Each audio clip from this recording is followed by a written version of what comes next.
The EU has rejected demands by the UK government to redraw the post-Brexit trading arrangements it agreed for Northern Ireland. Ministers say border checks on goods from Great Britain it signed up to in the Brexit divorce deal have proved unsustainable. China has seen some of the worst flooding in years, with 12 months' worth of rain in just 3 days in some cities.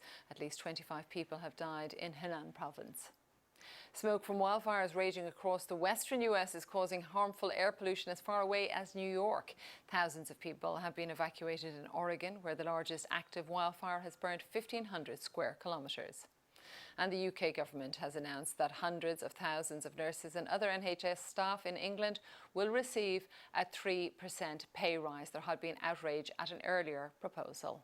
In central China, emergency workers in Zhengzhou rushed to rescue people trapped by floodwaters in subway stations. The flooding has killed at least 25 people. In Tokyo, a top South Korean diplomat says his country will not act too quickly on the issue of denuclearization after meeting with Japanese and U.S. officials.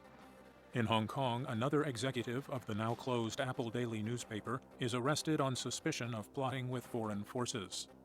And Australians celebrate the announcement that Brisbane, Australia, will hold the 2032 Summer Olympic and Paralympic Games. We begin in Japan, where Olympic athletes have kicked off early competitions 2 days ahead of the opening ceremony. The pandemic has been looming over the Games for the past year and a half, and the threat of infection is still overshadowing the event. The very first event of the Games took place in Fukushima. Japan beat Australia 8-1 in a softball match. Japan took the gold in 2008 when softball was last played at the Olympics. Fukushima has been recovering from multiple disasters a decade ago when an earthquake, tsunami, and nuclear accident devastated the region. Olympic organizers had hoped to put media attention on efforts to rebuild. Reactions were mixed about hosting games there. I'm very impressed. Now I feel that the Olympics have finally come to Fukushima. It's becoming difficult for people to feel that the Games are meant to showcase the reconstruction from the disaster. It's best if the coronavirus is controlled soon. Most Olympic events will be held without spectators, but a limited number of fans are allowed to cheer from the stands at a stadium in Miyagi, also hit by the 2011 disaster. We can clap our hands, and I hope that will convey our appreciation for the support we received in the disaster-hit area. Right before kickoff at another match in the northern city of Sapporo, the British women's football team took a knee on the field to raise awareness about racism and discrimination in all forms. Protest rules for the Tokyo Games have been eased to allow such gestures. The opposing team, Chile, also took a knee. Meanwhile, Wednesday brought the first case of an athlete withdrawing after a positive COVID test in Japan. Officials said a Chilean Taekwondo competitor will leave the Games. She was supposed to compete on Monday, but she now needs to isolate for 10 days. There was also another positive test at the Athletes Village. A beach volleyball coach from the Czech Republic. A player on that team had earlier been confirmed to be infected. And it's still unclear if South Africa's men's football team will suit up for its game on Thursday against Japan. 2 players tested positive, but the team could still play if athletes meet certain conditions, including testing negative 6 hours before the match. Well, residents in the Tokyo area have been encouraged to stay home and watch the games on TV as coronavirus cases continue to rise. Officials confirmed more than 1,800 infections in the capital on Wednesday. It marks the highest daily tally in more than 6 months. The figure rose more than 680 from last Wednesday. The number has increased week over week for 32 straight days. Health experts are warning that the daily case number could surpass the all-time high recorded in early January. Tokyo's governor is concerned about the current spike. Many schools were closed today for summer break. We'll have public holidays before the weekend. We usually travel around at this time of year, but a highly infectious coronavirus variant is spreading. We should share more of a sense of crisis than ever. New cases are also rising in Tokyo's neighboring prefectures, as well as in Osaka, Hokkaido, and Okinawa.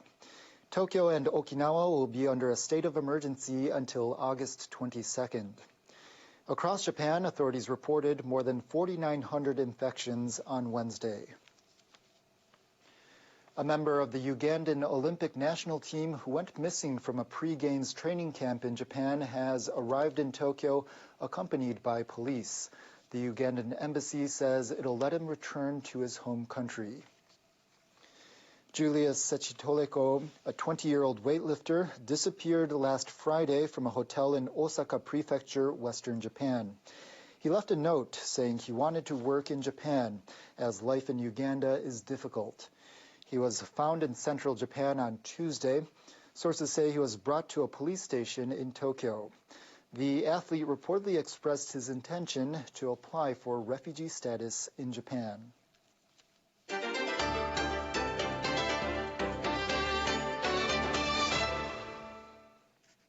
South Korea recorded more than 1,700 new cases of the coronavirus on Tuesday. The figure marks a single-day record, largely driven by the spread of the Delta variant first found in India. Officials have been urging people to be careful during the upcoming summer holidays. The period starts later this month and lasts into early August. The government has already raised restriction levels in popular tourist destinations such as Gangneung in the northeast and Jeju Island in the south. Prime Minister Kim Boo-kyum said the next several weeks will be crucial in containing the virus, as many people are expected to travel throughout the country. Meanwhile, the total number of infections from an outbreak on a South Korean naval destroyer has risen to 270. The figure accounts for around 90% of everyone on board. The crew have been airlifted back to South Korea. They'd been on an anti-piracy mission in waters off Somalia. Indonesia is extending pandemic restrictions until Sunday as infections remain high. The controls were originally set to end on Tuesday. The government hopes to gradually ease curbs from next week if cases drop in the wake of the worst COVID outbreak in Asia. The country confirmed nearly 34,000 new infections on Wednesday and recorded 1,383 deaths. Case counts have soared as the Delta variant spreads. Tough restrictions started on July 3rd in Java, where the capital Jakarta is located, and also at the tourist destination of Bali. Staff at non-essential businesses have been working from home. Thailand is also seeing a sharp spike with a daily record of over 13,000 cases on Wednesday as it struggles to contain the rapid spread of the Delta strain. The surge comes as authorities impose tougher restrictions. Public transport has been ordered to cap passengers at 50% of capacity. All domestic flights to and from Bangkok and other high-risk provinces have been suspended starting Wednesday. The government has extended a curfew for another 2 weeks until the beginning of August, while encouraging people to work from home.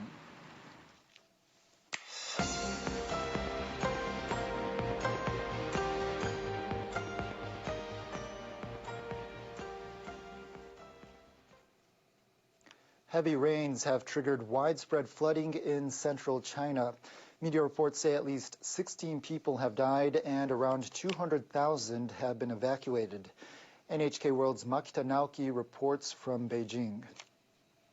State-run TV said that the city of Zhengzhou in Henan province has recorded the highest rainfall in decades since Saturday. On Tuesday, it caused wide flooding and stranded numerous vehicles on the roads. I have never seen such disastrous rainfall, which continued for days and affected our lives. The power is out around the city. We cannot even use a mobile phone in some areas. This footage showed subway passengers waiting for help as water seeped into their train car. The state TV said that about 500 people were trapped, with 12 people killed and 5 injured. Local media say water levels have risen at dams in the area. President Xi Jinping has been directing the rescue efforts. Priority has been put on saving lives and property. Military personnel have been sent to help out. Junzhou has a population of about 12 million people. It is located along the Yellow River. The city is a production base for foreign companies such as Japanese automaker Nissan. The company said that it suspended operations on Wednesday. Authorities expect that heavy rains will continue in the region until Thursday night. Makita Naoki, NHK World, Beijing. Hong Kong police have arrested another senior editor of the now-defunct Apple Daily newspaper for allegedly violating the national security law. The newspaper was known for its critical stance toward Beijing. Police said on Wednesday that they arrested a 51-year-old former executive editor-in-chief on suspicion of endangering national security by colluding with foreign forces. Police did not disclose specific details of the allegations. They said he was arrested in relation to a case involving another senior editor who was arrested last month for allegedly endangering national security through his articles. Apple Daily shut down in June after its assets were frozen. Police have continued detaining former senior staff of the newspaper. Last month, they arrested another senior member at a Hong Kong airport as he attempted to leave for Britain. 8 people related to Apple Daily have been arrested so far. Japan has agreed to work with the UN to improve its refugee recognition system. This comes amid growing concerns that the country's existing process is overly strict. Japan's Immigration Services Agency and the Office of the UN High Commissioner for Refugees signed a memorandum on Wednesday.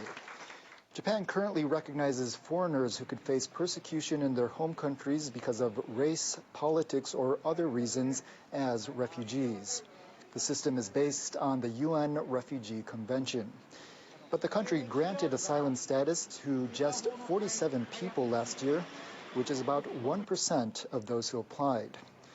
According to Wednesday's agreement, the Japanese Immigration Agency will work with the UN to make its criteria for recognition clearer.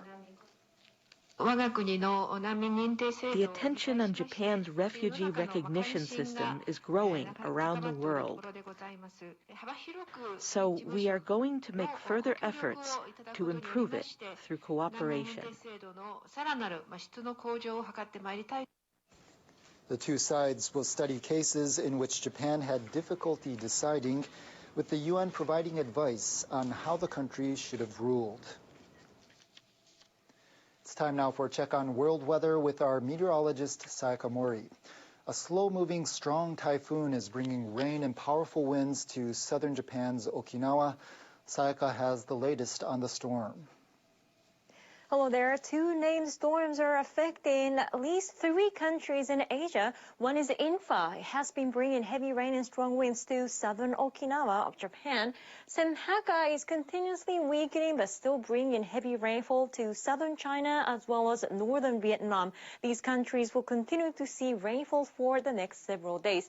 Infa means fireworks in Cantonese, but unlike its name, it's going to be a dangerous storm system for Japan and also other countries. Infa will likely intensify to a very strong typhoon by Friday and then move over southern Okinawa, including Miyako Island and also Ishigaki Island. And then after that, it will change the course towards the north. It could make landfall in eastern China, including the Shanghai area, by the weekend. Some areas like southern Okinawa might see more than 500 millimeters of rainfall in 48 hours or so. That could lead to significant floods, and wind gusts could be 250 kilometers per hour or even higher in southern Okinawa, strong enough to cause some structural damage. Meanwhile, central China was hit by catastrophic flooding after recording lots of heavy rainfall in 24 hours. Over 600 millimeters of rain fell, but in just 1 hour, over 200 millimeters fell in the city. More rain is possible, unfortunately, and not just this continuous rainfall. There's a possibility of this storm affecting central China next week. We'll keep you posted on the storm. Meanwhile, it's going to be a